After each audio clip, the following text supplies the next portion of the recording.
नमस्कार दोस्तों, आप सभी का आपके अपने channel service to saving guide में बहुत बहुत स्वागत है। जैसा कि आप जानते हैं कि समय समय पर हम आपसे सर्विस रूल्स पर चर्चा करते रहते हैं। आज की इस वीडियो में हम आपको बताएंगे सीसीएस लीव रूल्स 1972 के तहत सुपर 30 एमसीक्यूज यानी कि मल्टीपल चॉइस क्वेश्चंस और उसके आंसर्स जो कि प्रायः एडमिनिस्ट्रेटिव एग्जाम्स और डिपार्टमेंटल एग्जाम्स में पूछे जाते हैं। और इस वीडियो के अंत में आपको मिलेंगे 2 चैलेंज क्वेश्चन जिसे सॉल्व करके आप अपने आप को टेस्ट कर सकते हैं कि आपको लीव रूल्स के बारे में कितनी जानकारी है। अगर जानकारी होती है तो आप उसका आंसर इस वीडियो के कमेंट सेक्शन में लिख कर बताएंगे। तो दोस्तों, वीडियो को आगे बढ़ाने से पहले मेरा एक रिक्वेस्ट है कि अगर अभी तक आपने अपने channel service to saving guide को सब्सक्राइब नहीं किया है तो अभी सब्सक्राइब करें और वीडियो अच्छा लगे तो इसे ज़्यादा से ज़्यादा लाइक और शेयर ज़रूर करें। तो आइए जानते हैं सुपर 30 मल्टीपल चॉइस क्वेश्चंस और उसके आंसर के बारे में। तो दोस्तों, आप स्क्रीन पर देख रहे हैं कि फर्स्ट क्वेश्चन है, date on which CCS leave rules 1972 came into effect is, यानी कि सीसीएस लीव रूल्स 1972 किस डेट से लागू हुआ। 1 जनवरी 1972, बी 2 अप्रैल 1972, सी 1 जून 1972, डी 15 अगस्त 1972। तो दोस्तों, इसका सही आंसर है सी, यानी कि रूल 1 के हिसाब से सीसीएस लीव रूल 1972 1 जून 1972 से लागू हुआ। दूसरा क्वेश्चन है, how many schedules does the CCS leave rules contain, यानी कि सीसीएस लीव रूल्स में कितने शेड्यूल है, A1, B2, C3, D4। तो दोस्तों, इसका सही आंसर है बी, यानी कि सीसीएस लीव रूल्स में 2 शेड्यूल हैं। Question number 3, an authority competent to grant leave is content in the, यानी कि छुट्टी देने वाले सक्षम प्राधिकारी का जिक्र इसमें से किसमें है। ए 1 शेड्यूल, बी रूल 3 डेफिनेशंस में, सी 2 शेड्यूल, डी 3 शेड्यूल। तो दोस्तों, इसका सही आंसर है रूल 3C के हिसाब से ए, यानी कि इसका जिक्र 1 शेड्यूल में है। Question number 4, CCS leave rules 1972 shall be applicable to the following government servant, यानी कि सीसीएस लीव रूल्स 1972 इसमें से किन सरकारी कर्मचारियों पर लागू होता है। Option A, members of all India service, B railway servant, C daily rated और part time appointees, D none of the above. तो दोस्तों, इसका सही आंसर है डी, यानी कि इसमें से किसी पर भी सीसीएस लीव रूल्स 1972 लागू नहीं होता। Question number 5, CCS leave rules 1972 is not applicable to, यानी कि सीसीएस लीव रूल्स 1972 इसमें से किस पर लागू नहीं होता। Option A, persons appointed to the civil service, B employees of non statutory departmental canteens, C government servants appointed in subordinate of central government, D persons paid from contingency. तो दोस्तों, rule 2 के हिसाब से इसका सही आंसर है D, यानी कि पर्सन पेड फ्रॉम कंटिजेंसी पर सीसीएस लीव रूल्स 1972 लागू नहीं होता।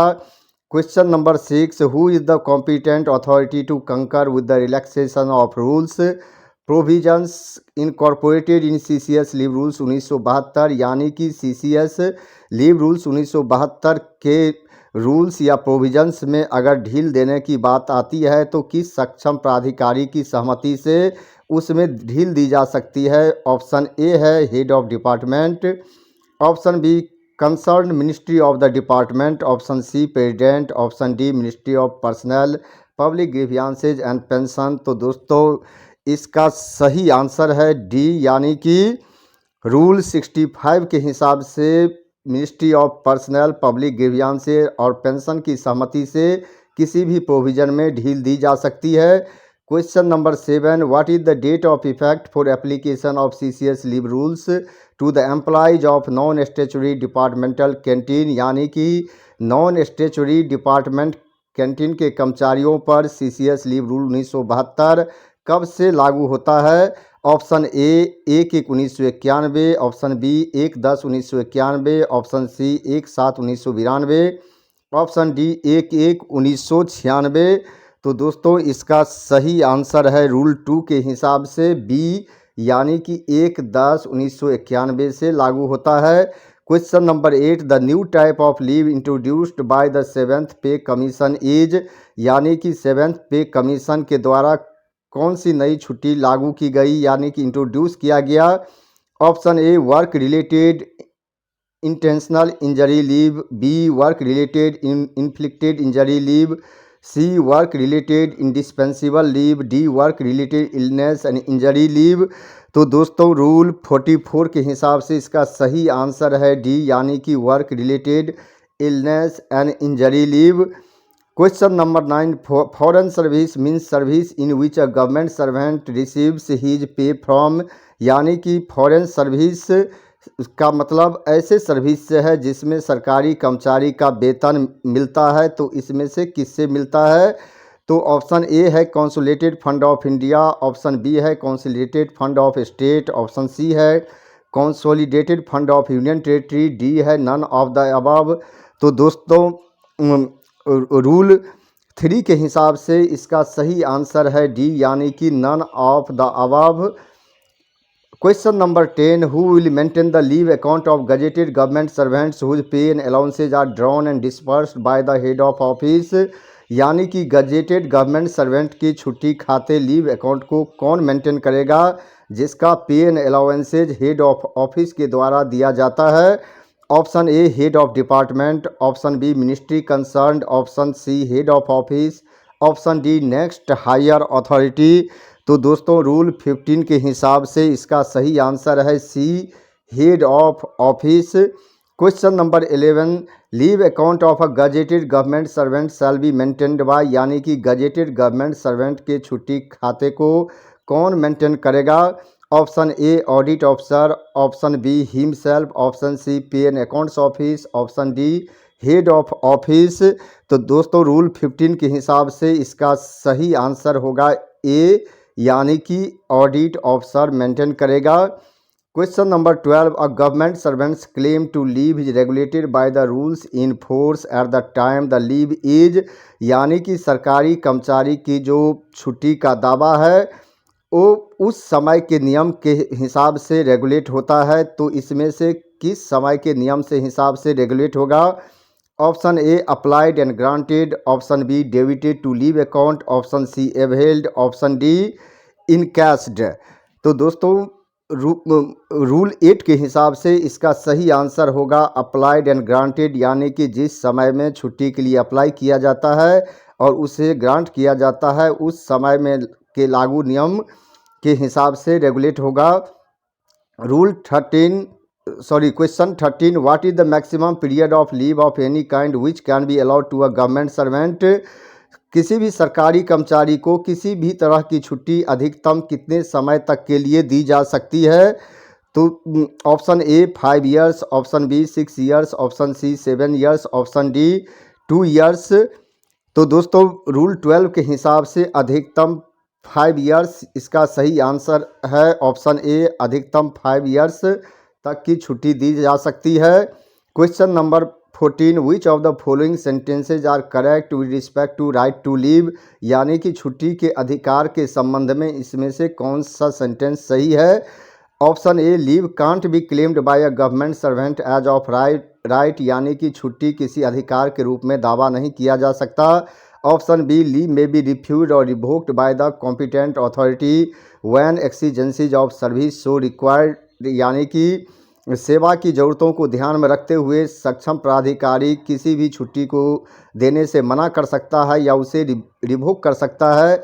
ऑप्शन सी है a competent authority can't alter the kind of leave applied for by a government servant, यानी कि सरकारी कर्मचारी के द्वारा अगर किसी छुट्टी के लिए अप्लाई किया गया है तो उसे अल्टर नहीं किया जा सकता, यानी कि इसकी सख्ती नहीं है। Option D all the above. तो दोस्तों रूल 7 के हिसाब से इसका सही आंसर होगा डी, यानी कि ये सभी सही है, ऊपर ए बी सी ये तीनों सही है। Question number 15, leave can't be claimed as of right however leave should not ordinary be denied during, यानी कि छुट्टी किसी अधिकार के रूप में दावा नहीं किया जा सकता तो भी छुट्टी को सामान्यतः इस अवधि में देने से इनकार नहीं किया जाना चाहिए। ऑप्शन ए है last 10 years of service, option be the first 10 years of service, option see the last 20 years of service, option D first 5 years of service. तो दोस्तों रूल 7 के हिसाब से इसका सही आंसर होगा ए, यानी कि लास्ट 10 ईयर्स ऑफ सर्विस, यानी कि लास्ट 10 ईयर्स ऑफ सर्विस में इसे देने से इनकार नहीं किया जाना चाहिए। Question number 16, what is the reason for not denying earned leave during the 10 years of service, यानी सेवा के आखिरी 10 वर्षों में अर्नड लीव देने से इनकार नहीं किया जाना चाहिए। इसके पीछे रीजन क्या है? Option A, to increase efficiency of public service by refreshing the government servant, to decrease the accumulation of earned leave, see the government servant has only few years left for his retirement, option D, the leave sanctioning authority doesn't have the power to refuse earned leave। तो दोस्तों इसका सही answer rule 7 GID 2 के हिसाब से होगा B, to decrease the accumulation of earned leave।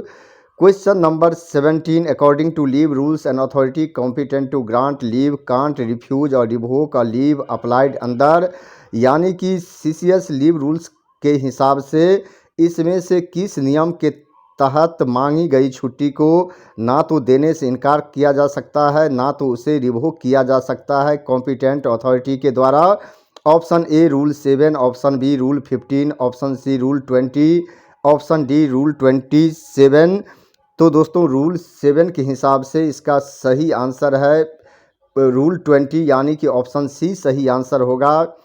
इस नियम के तहत छुट्टी देने से ना तो मना किया जा सकता है, ना तो उसे रिवोक किया जा सकता है।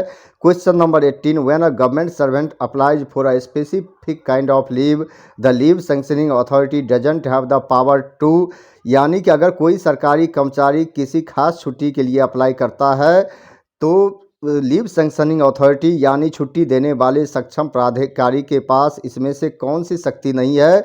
A sanction, B refuse, C revoke, D alter.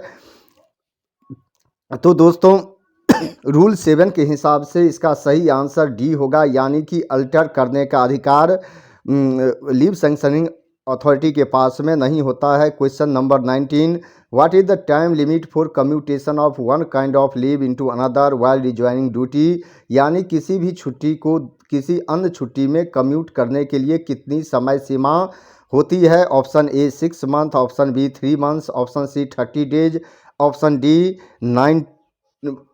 90 days. तो दोस्तों रूल 10 के हिसाब से इसका सही आंसर होगा सी, यानी कि 30 days.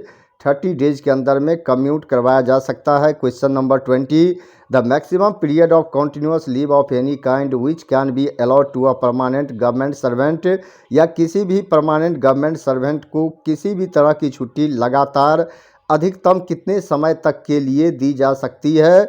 Option A 2 years, option B 90 days, option C 5 years, option D 365 days.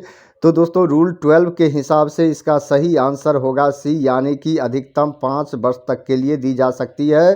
Question number 21, what will be the effect if a government servant remains absent for a continuous period exceeding 5 years other than on foreign service without valid reason, यानी कि foreign service को छोड़ के बिना किसी कारण के अगर कोई सरकारी कर्मचारी सेवा से 5 वर्ष तक अनुपस्थित रहता है तो इसका क्या प्रभाव होगा? Option A deemed to have resigned from service, यानी कि सेवा से रिजाइन माना जाएगा, ऑप्शन बी कंपलसरी रिटायरमेंट माना जाएगा, ऑप्शन सी नॉर्मल रिटायरमेंट माना जाएगा, ऑप्शन डी वॉलंटरी रिटायरमेंट माना जाएगा। तो दोस्तों rule 12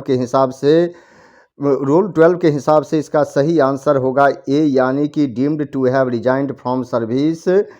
question number 22, an application for leave under CCS leave rules had to be made in, यानी कि CCS लीव रूल्स के हिसाब से छुट्टी के लिए एप्लीकेशन इसमें से किस में किया जाना चाहिए? Option A form 3, option B an A4 sheet, option C form 2, option D form 1। तो दोस्तों रूल 14 के हिसाब से इसका सही आंसर होगा D1, यानी कि फॉर्म 1 में एप्लीकेशन दिया जाना चाहिए। Question number 23, what is the date of retirement of a government servant, यानी किसी भी सरकारी कर्मचारी की सेवानिवृत्ति की तिथि क्या होती है? Option A afternoon of the last day of the month in which he attends the age of superannuation, B last day of any month in which he wishes to retire, C last working day, D first day of the month in which he attends the age of superannuation. तो दोस्तों इसका सही answer होगा A, यानी कि afternoon of the last day of the month in which he attends the age of superannuation. Question number 24, under what circumstances leave should not be granted by competent punishing authority, यानी कि किस परिस्थिति में competent authority leave grant नहीं करना चाहिए, यानी कि कॉम्पिटेंट अथॉरिटी के द्वारा लीव ग्रांट नहीं किया जाना चाहिए। Option A in case of dismissal, option B in case of removal, option C in case of compulsory retirement from service, option D all the above. तो दोस्तों रूल 17 के हिसाब से इसका सही आंसर होगा डी, यानी कि ऑल द अबव, यानी कि इसमें से किसी भी परिस्थिति में कॉम्पिटेंट अथॉरिटी के द्वारा लीव ग्रांट नहीं किया जाना चाहिए। Question number 25, leave should not B sanction duty, यानी कि इसमें से किस अवधि में छुट्टी सैंक्शन नहीं किया जाना चाहिए। Option A suspension, B transfer, C tour, D joining time. तो दोस्तों रूल 17 के हिसाब से इसका सही आंसर होगा ए, यानी कि सस्पेंशन के दौरान छुट्टी सैंक्शन नहीं किया जाना चाहिए। Rule question 26, a government servant can't accept employment elsewhere while on leave except in the case of service as an, यानी कि इसमें से किस सर्विस को छोड़कर छुट्टी के दौरान कोई भी सरकारी कर्मचारी किसी दूसरी तरह के एम्प्लॉयमेंट एक्सेप्ट नहीं कर सकता। Option A examiner, option B accountant, option C medical practitioner, option D legal practitioner. तो दोस्तों रूल 13 के हिसाब से इसका सही आंसर होगा ए, यानी कि एग्जामिनर की ड्यूटी कर सकता है, इसका सेवा दे सकता है, लेकिन बाकी किसी अन्य तरह का एम्प्लॉयमेंट एक्सेप्ट नहीं कर सकता। Question number 27, which of the following kinds of leave are not debited to leave account, यानी कि इसमें से किस तरह की छुट्टी को लीव अकाउंट से घटाया नहीं जाता, काटा नहीं जाता। First maternity leave, second paternity leave, third child adoption leave, fourth child care leave, fifth special leave in connection with sexual harassment. अब जो ये ऑप्शन है A first to 5, B first to third and 6, C first to 6, D first second 4 and 5। तो दोस्तों rule 43 and 48 के हिसाब से इसका सही आंसर होगा ए, यानी कि फर्स्ट टू 5 जितने भी इसमें से स्पेशल लीव है उसे छुट्टी खाते से नहीं काटा जाता। Question number 28, if an official is recall to duty before expiry of his leave he may be treated as, यानी कि अगर किसी सरकारी कर्मचारी को छुट्टी समाप्त होने से पहले ड्यूटी पर बुलाया जाता है तो उसे क्या माना जाएगा। Option A on leave period, option B on duty, option C absent, option D none of the above. तो दोस्तों रूल 23 के हिसाब से उसे ऑन ड्यूटी माना जाएगा, यानी कि इसका करेक्ट ऑप्शन होगा B. Question number 29, when can a day not be marked as dies non, यानी कि इसमें से किस दिन को डाइज नॉन नहीं किया जा सकता। Option A when the official remains absent from duty without prior permission, B when the official becomes a habitual late comer, C when the official leaves the office without permission, D when the official remains in office but refuse to perform duty assign to him. तो दोस्तों rule 25 के हिसाब से इसका सही answer होगा B, when the official becomes a habitual late कमर। इस case में उस दिन को डाइज नॉन नहीं किया जा सकता। Question number 30, what are the rules relating to action warranted against government servant remaining absent from duty without grant of leave, यानी कि बिना छुट्टी के अगर कोई सरकारी कर्मचारी ड्यूटी से अनुपस्थित रहता है तो इसमें से किस नियम के तहत उस सरकारी कर्मचारी के खिलाफ एक्शन लिया जा सकता है, यानी कि उससे संबंधित कौन से नियम हैं इसमें से। Option A FR 17A, option B provision to FR 17(1), C rule 32(6) of CCS leave rules, D all the above. तो दोस्तों इसका सही आंसर होगा डी, यानी कि रूल 25 के हिसाब से इन सारे नियम के हिसाब से उस सरकारी कर्मचारी के खिलाफ एक्शन लिया जा सकता है। अब मैं आपको बताने जा रहा हूं 2 चैलेंज क्वेश्चन। पहला चैलेंज क्वेश्चन आप देख सकते हैं, CCS leave rules will apply to government servant while on A temporary transfer to Indian railways, B temporary transfer to a state government, C foreign service within India, D all the above. ये first question रहा। दूसरा question है, CCS leave rules 1972 apply to a person serving under central government on deputation from state government. Option A for the rest of his service, option B for a limited duration, option C from the date of his joining state government, option D none of the above. तो दोस्तों ये 2 challenge question रहा। अगर आपको इसकी जानकारी है तो आप इसके आंसर को कमेंट सेक्शन में लिखकर ज़रूर बताएं। और मुझे पूरा विश्वास है कि यह वीडियो आपको अच्छा लगा होगा, जानकारी अच्छी लगी होगी। इस वीडियो को अंत तक देखने के लिए आपको बहुत बहुत धन्यवाद।